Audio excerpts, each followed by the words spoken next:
Orang itu nganti cari kesenangan dengan maksiat karena tidak nyaman dengan taat. Sehingga kiai-kiai alim termasuk Bali Maksum, Mbah Mun, bapak saya semuanya itu seneng guyon. Supaya orang itu nyaman dengan kiai, nyaman dengan taat. Sehingga nggak perlu seneng dengan yang maksiat. Tapi sekarang banyak orang membawa Islam itu dengan keras. Saya masih ingat wasiatnya bapak, hak kena ngaji guyon ae, wong bingung mikir utang katanya gitu ya. Dan Bali Maksum itu masyhur seneng guyon.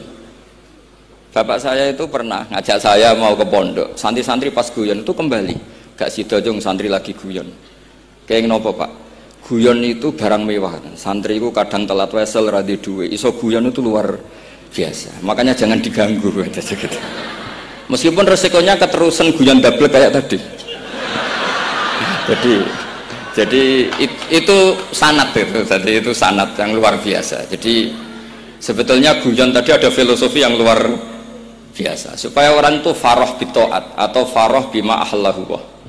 Sehingga ada ayat qul bi fadlillah wa bi rahmati fa bidzalika falyafrahu. Sehingga orang itu tidak perlu seneng lewat maksiat, hura-hura lewat maksiat. Kita cium tangannya Mbah Maksum sudah seneng, cium tangannya Mbah Ali seneng. Itu santri kalau ketemu Mbah Hamid nyium tangan itu lebih seneng ketimbang nyium tangan artis. Karena kalau nyium tangan artis, astagfirullah kan mesti kita tersiksa. Tapi kalau nyium tangannya Mbah Hamid itu dikenang sepanjang masa. Ini yang harus kita gerakkan di zamanil akhir. Jadi orang harus terbiasa senang bitaat. Saya itu kalau sudah belajar tafsir misalnya, karena itu sesuatu yang saya tekuni. Saya belajar tafsir tidak lazim ya, tidak pakai kitab tafsir terus, tidak, seringnya pakai fikih. Ya karena saya punya guru Mbah Maimun adalah putra Ki Zubair Al-Faqih. Saya punya guru, bapak saya sendiri punya guru-guru wali. Jadi saya ini punya jalur ulama, punya jalur wali. Sehingga kemungkinannya saya itu kalau nggak ulama ya wali atau gaduh-gaduh nggak jelas itu karena saking banyaknya. Dalam ilmu yang diajarkan Mbah Mun, diajarkan tentu beliau punya sanad ke Said Alawi sampai Rasulullah atau lewat Mbah Karim, Mbah Hashim juga sampai Rasulullah. Yang jelas gak lewat duta besar karena ini mengkotek itu bahaya kalau sanad lewat apa? Duta besar. Sanadnya begini, ada riwayat yang ditulis kitab Ihya, juga ditulis kitab Khilyatul Aulia, itu memang yang menopang perilaku duta besar tadi. Inna min khiyari umati qauman yadhakuna jahron min saati rahmatillah. Itu dalam kitab Khilyatul Aulia redaksinya malah inna min khiyari umati fi ma nabba'ani al malaul a'la. Kauman yadhakuna jahron min saati rahmatillah. Jadi termasuk umat-umatku yang pilihan adalah itu komunitas kaum yang kalau guyu itu bukan terbanter itu. Sehingga saya khawatir duta besar tadi ngakak-ngakak gitu apa bagian dari kewaliannya ya gitu. Karena disebut khiyarul ummah, umat pilihan. Meskipun kayaknya enggak juga, tapi ini cerita saja kan. Jadi inna min khiyari ummati fi ma nabba'ani al malul a'la qauman yadhakuna jahran min saati rahmatillah. Lalu saya mikir kenapa itu jadi khiyarul ummah. Bali itu masyhur seneng guyon.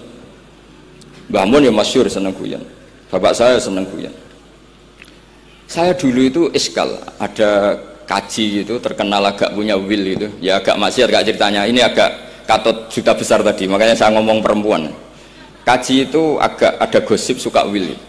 Ketika Mbah Mun ketemu bapak saya itu bilang begini, "Lho Nur, bapak saya namanya Rosalim, apa iku ayu kok nganti kajiku senang?" "Lho ayu, Mbah." Bakasannya tentang ayu. Saya dulu iskal kenapa Kiai bakas wong ayu gitu. Tapi setelah saya tambah alim, tambah tahu itu. Sampean harus ikrar memang tambah alim, paham itu artinya tambah alim. Akhirnya Mbah Mun cerita gini, nah aku kefikian malah jadi qadzaf. Jadi qadzaf misalnya gini, Anda terlalu Islam serius, pasti komentarnya gini, kaji kok demenan, kaji kok katut wedoan. Serius tapi akhirnya menabrak satu aturan yang dilarang Allah Subhanahu wa taala. Itu kalau kamu menuduh zina jadi qadzaf, kalau kamu bilang kaji kok katut wedok jadi suudzon. Maka bahasan yang netral adalah lho ayu kok nganti katut. Ayu Mbah, iya ya wajar, wong mesti katut wong ayu gitu. Itu filosofi. Jadi di balik guyon itu ada trik untuk menghindari ke fikih atau ke ketentuan fikih yang salah. Yaitu kalau kamu kejebak ekstrim, kaji kok seneng wong ayu, kaji kok demenan, maka berarti Anda qadzaf. Qadzaf itu menuduh orang lain yang enggak jelas apa buktinya. Maka guyon ini satu-satunya cara menghindari kesalahan yang lebih fatal. Sehingga di sini dibutuhkan kemampuan seni mengelola agama supaya agama ini tetap ceria. Saya berkali-kali cerita kalau ngaji, Imam Syafi'i itu kalau ditanya, diberitahu orang yang nyium tangan jenengan, yang di depan jenengan itu hormat, itu di luar ngerasani jenengan, bully jenengan. Jawabnya Imam Syafi'i itu tertawa-tawa. Baguslah, berarti saya wibawa, di depan saya buktinya tidak berani. Kata. Jadi enteng saja. Dijawab enteng saja. Baguslah, berarti saya wibawa. Nyatanya di depan saya tidak berani. Tapi banyak orang membenci jenengan karena fikih jenengan. Jawabnya Imam Syafi'i seneng lagi. Baguslah, nggak seneng saya pasti nggak pernah ngutang saya. Coba kalau kamu seneng juta besar itu pasti minta tolong. Mau masuk apa saja lah. Tapi kalau benci Pak juta besar pasti malu kan minta tolong. Untung mana kamu dibenci orang sama disenangi orang. Karena kalau dibenci orang yang benci itu pasti tidak utang kamu, tidak ngerepoti kamu, tidak senang. Jadi Imam Syafi'i itu ngadepi dunia itu enteng saja, diberitahu itu orang itu nggak suka kamu gini-gini. Ya bagus lah. Sehingga beliau ngendikan terkenal sekali. Waman asa'a ilaika faqad atlaqaka. Orang yang berbuat buruk sama kamu berarti membebaskan kamu. Karena orang ini pasti nggak akan ngerepoti kamu. Jadi ulama-ulama dulu ciri khasnya adalah ar-ridho anillah, melihat apa saja itu sudah ridho. Dan ridho itu ekspresi paling gampang ya ceria, seneng. Nah kemudian tadi kan saya bilang terakhir ini yang paling terakhir saya baca trik menjaga perbedaan ini tetap kondusif. Saya neliti kitab Bali Maksum sampai khatam, termasuk kitab yang saya letakkan di kamar khusus itu diantaranya ada kitabnya Bali Maksum, Naduman Sulam Taufiknya Pak Hamid yang karangan orang-orang Indonesia. Tentu terbanyak ya kitabnya Mbah Mun, Mbah Zubair. Bahkan saya masih punya catatan tangan tulisannya Basim Asyari karena beliau pernah nyurati buyut saya ketika khatam Sahih Muslim yang keluarga Kudus. Terus banyak lah saya punya, termasuk saya punya tulisan tangannya Kiai Fakih Mas Gumambang, gurunya Mbah Zubair. Saya memang dokumenter kitab, sehingga saya maaf sekali kalau pidato umum itu memang saya tidak keahlian saya. Karena itu harus dobes, itu tidak keahlian ulama, dobes itu tidak keahlian ulama. Ini saya baca singkat, tapi semoga ini barokah karena ini kholnya Bali Maksum. Semua mubalek tadi pakai catatannya sendiri, jadi itu ngekholi dirinya sendiri. Ini saya pakai orisinal kitabnya Bali Maksum. Jadi saya mungkin penceramah terbaik karena sesuai konteksnya itu. Nah ini enggak. Ini kholnya Bali Maksum cerita syairnya sendiri tentang rokok lagi. Bolot lagi. Yes. Ya semoga diampuni oleh Allah Subhanahu wa taala. Ini ngendikane beliau tentang meminimalkan konflik. Ini saya baca di bab Al-Mithalul Awal. Jawazu hibati thawabil qiraah wa shadaqah lil mayyit wa usuli thawabil qiraah wa a'malil birril mayyit. Kita berkeyakinan bahwa yasinan, tahlilan itu sampai ke mayit. Itu boleh kita hadiahkan dan sampai ke mayit. Kata Bali Maksum, wa wa min masailil furu' al khilafiyah. Fala yajuzu bi sya'nihi itharatul fitan wal jidal wal inkar. Alal qail wal amili bihi wala alal mukhalif. Ini dari awal masalah khilafiyah. Sehingga gak perlu jadi konflik yang berkelanjutan, baik kita menuntut yang melakukan itu atau menuntut yang menentang itu. Karena dari awal ini masalah furu'iyah. Sing nglakoni nggih monggo, sing nentang nggih napa? Monggo. Selama ini kan kita yang melakukan memaksa orang lain menerima, yang menentang memaksa orang lain menghentikan. Ini tidak fair kata Bali. Kata beliau itu gak fair. Wala yang bagi ayaqa bainahuma ma la yang bagi wuqu'uhu bainal akhwaini muslimaini. Kata beliau, wala in kana lil mani'i mustanadun fa inna li ghairihi mustanadan kadzalik. Kalau yang melarang tahlilan, melarang yasinan dikirimkan ke mayit itu punya mustanad, punya sanad, yang bagi yang membolehkan juga punya sanad. Kalau ada kiai yang kalau pidato nangis itu sanadnya banyak dan benar, tapi yang uraan kayak Pak Duta Besar juga banyak. Semuanya ada sanad. Jadi kata beliau sederhana saja, kalau al-mani'un, orang yang menolak itu punya sanad, kita yang membolehkan juga punya sanad. Tapi kata beliau dengan enteng, dengan ceria, ini masalah furu'iyah. Nggak perlu jadi itharatul fitan wal jidal wal khisom. Kata beliau nggak perlu jadi perdebatan. Makanya pesan saya sama santri-santri kerap ya, sebetulnya masalah kita ini tercerabut dari ilmu. Coba dari awal Anda katakan yang tidak kunut itu Abu Hanifah, yang kunut itu Imam Syafi'i, maka melihat orang tidak kunut itu keren karena Al-Hanafi, pengikut mazhab Hanafi. Yang kunut juga keren karena pengikut mazhab Syafi'i. Tapi kita tidak, di zaman akhir kunut dan tidak kunut ini jadi politik identitas.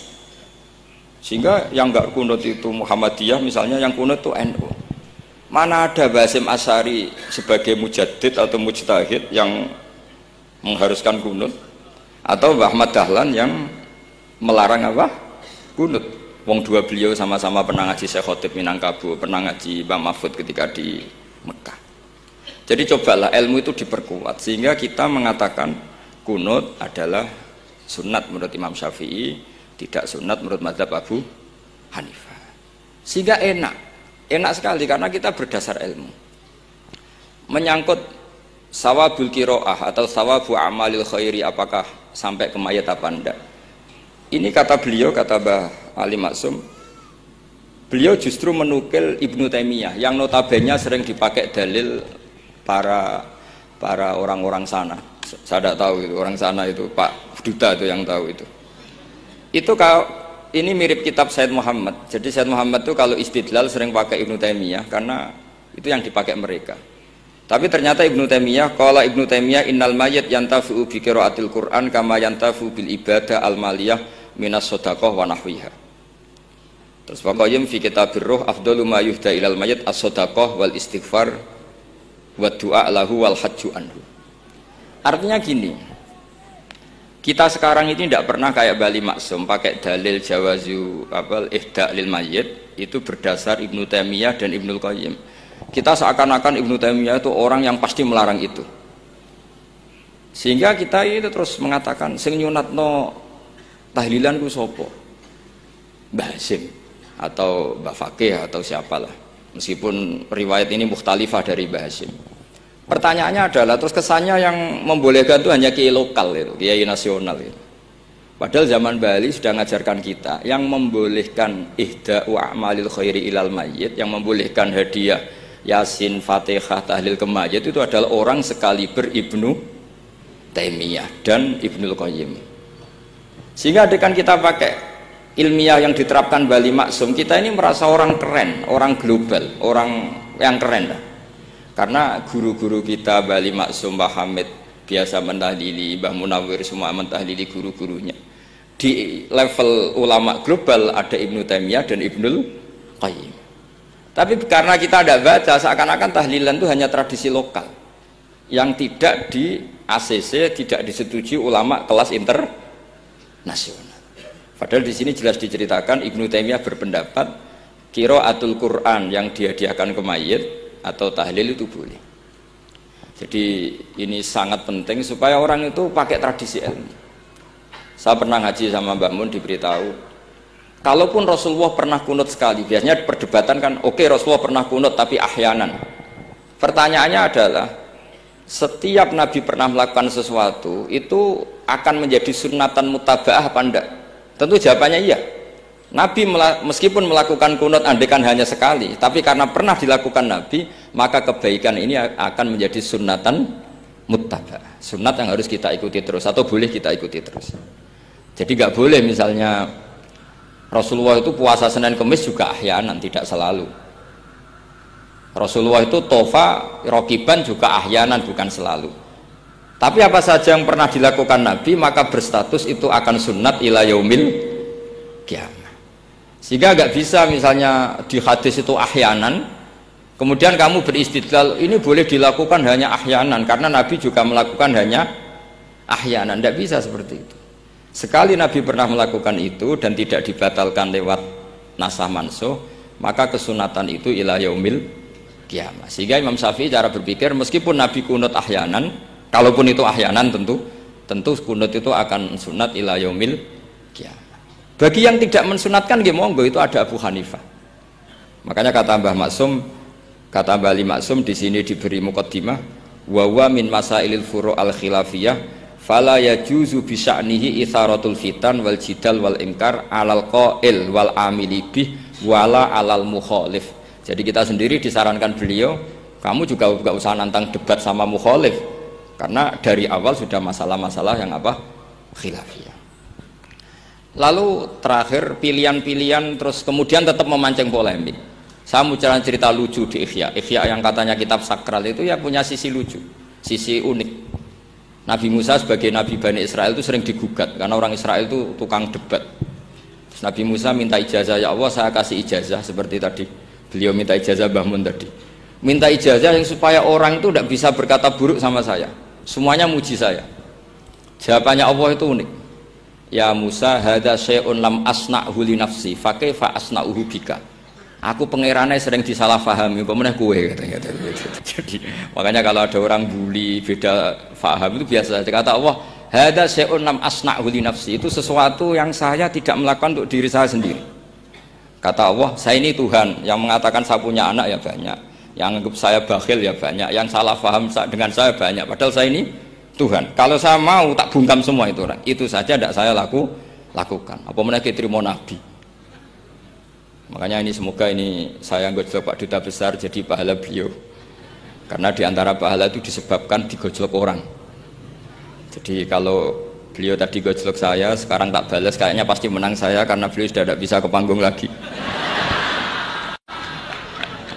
Yang jelas saya kagum, ya saya puji betul Gus Zofur ketika dari awal memberi gelar Ad-Dobosi tadi ternyata betul. Tapi saya pastikan itu ada sanadnya, yaitu inna min khiyari ummati fima nabba'ani al-malul a'la qauman yadhakuna jarron min saati rahmatillah. Jadi diantara umat Allah yang pilihan adalah umatku yang kalau umatnya Rasulullah tentu yang kalau terbanter-banter karena min saati rahmatillah. Saya bayangkan kalau saya di rumah dikasih makan gratis, dikasih minum gratis, kemudian di rumah itu saya merengut saja, itu kan kurang syukur. Wis ora bayar kok merengut gitu. Sama kita pakai buminya Allah, pakai airnya Allah, pakai oksigennya Allah. Modal guyu ya ora gelemen merengut itu. Itu kalau Allah tersinggung pasti Allah ngendikan falyatu robban siwa iwal yakhruj min tahti ardi wasama. Silahkan mencari Tuhan selain saya kata Allah dan keluarlah dari langit saya, dari bumi saya. Daripada diusir pangeran wis ning donya ceria wae, guyu-guyu wae, sementing aja dhewean apa guyu wis ngoten mawon. Wassalamualaikum warahmatullahi wabarakatuh. Dimohon untuk sekalian